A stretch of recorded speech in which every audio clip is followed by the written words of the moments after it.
This next question was sent to CornyDriveThru@gmail.com from JT.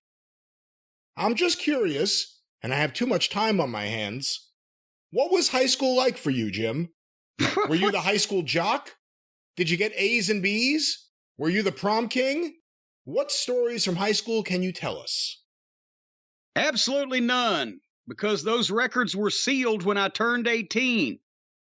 And I've been assured, I might have Stephen P. New look into it again, but I've been assured that that would not be opened back up again because of the double jeopardy laws. However, no, I was not a jock. I was not the prom king. I was a soft-spoken, meek and mild young man till I got around the wrestling business, and that brought things out in me.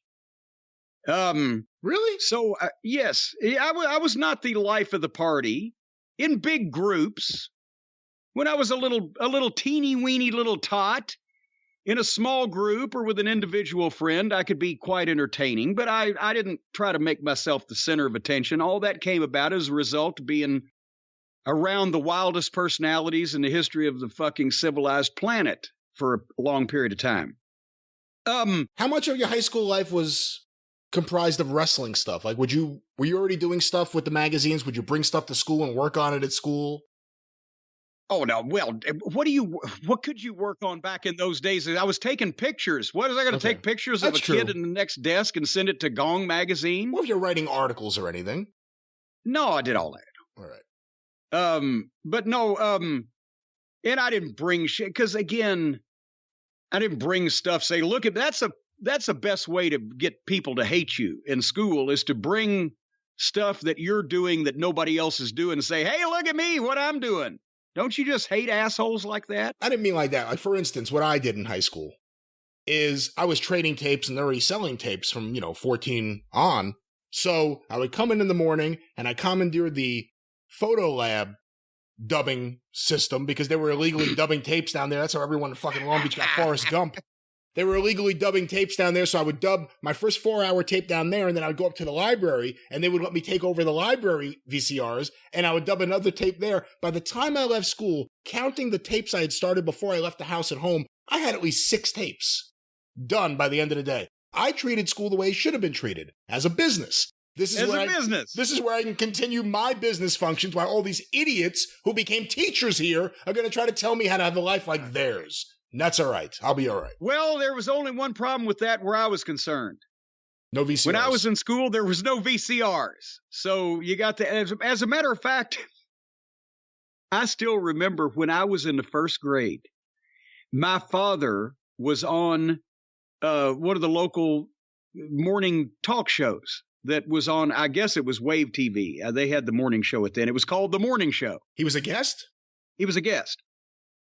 And so they brought the TV in the classroom. They're going to watch my dad on TV, right? And boy, this was before, well, it wasn't before videotape, but I guarantee you this live local broadcast was never videotaped. I wish I had that now, obviously.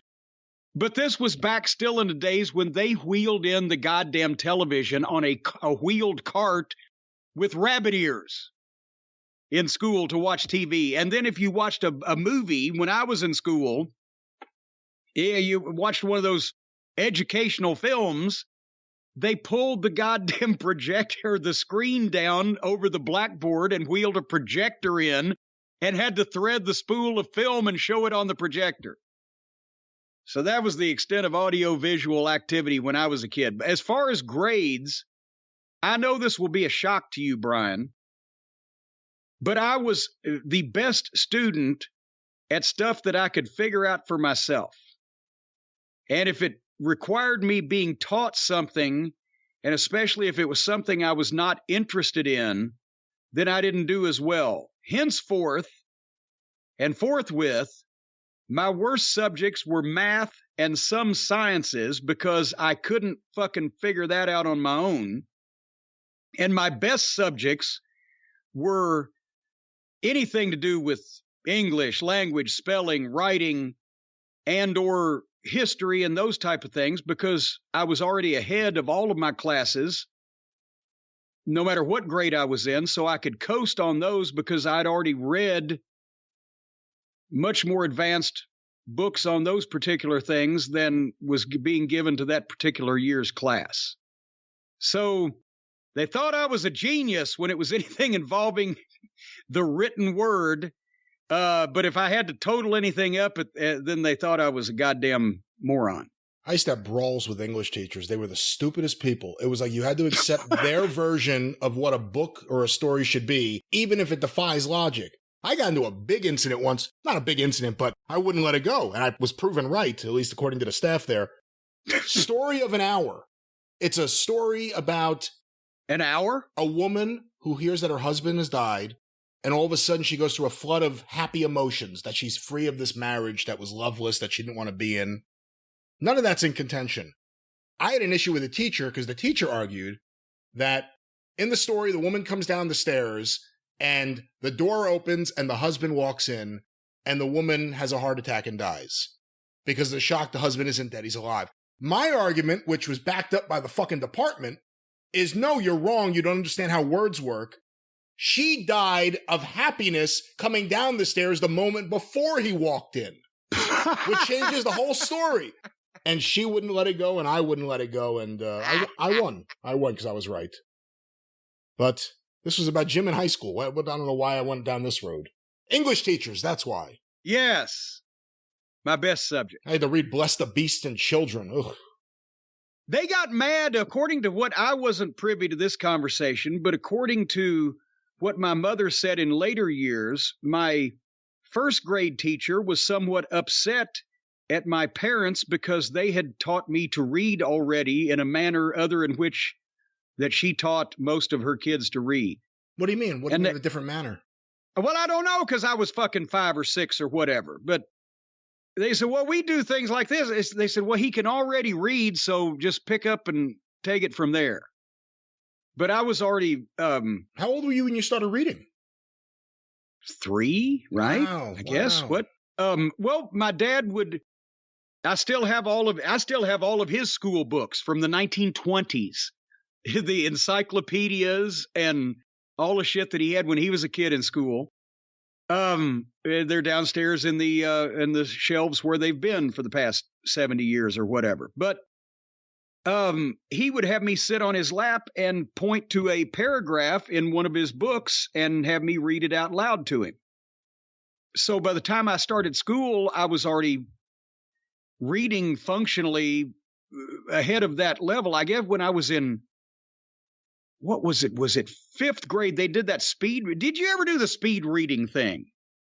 I don't know. Do they still do that? What is school? It? Exactly. Well, they come in and they give you a test where and the way it was done then, because again, there was no internet or whatever, but there would be a screen on the blackboard and they would put text that you were supposed to read, like from a book or whatever, on this screen, but a light would move across it or up and down or however the was. It's been 50 years, folks. But the light would determine how fast you had to read as the words were illuminated or whatever. And then you would read it, and then they would ask you a couple of questions about it to see what your retention was. Like you read X words per minute with a something percent, recognition factor where you could remember afterwards what you read. And I guess this was the 3rd grade. What if I was in the 3rd grade? They said I was reading at the 7th or 8th grade level at that point. 700 and something words a minute. That was apparently fast for that class at that time. I don't know what any of this means now today, or even if they still do it. But I've always been a good reader. And then, but see, when something like that would come up, then the other kids that would make fun of you or whatever, because you were doing shit better than they were. So they had to make fun of you. And then I still had the temper that I inherited from my mother's side of the family. So that occasionally caused issues. So then I just started dumbing down some of my test results then so that I wouldn't cause controversy.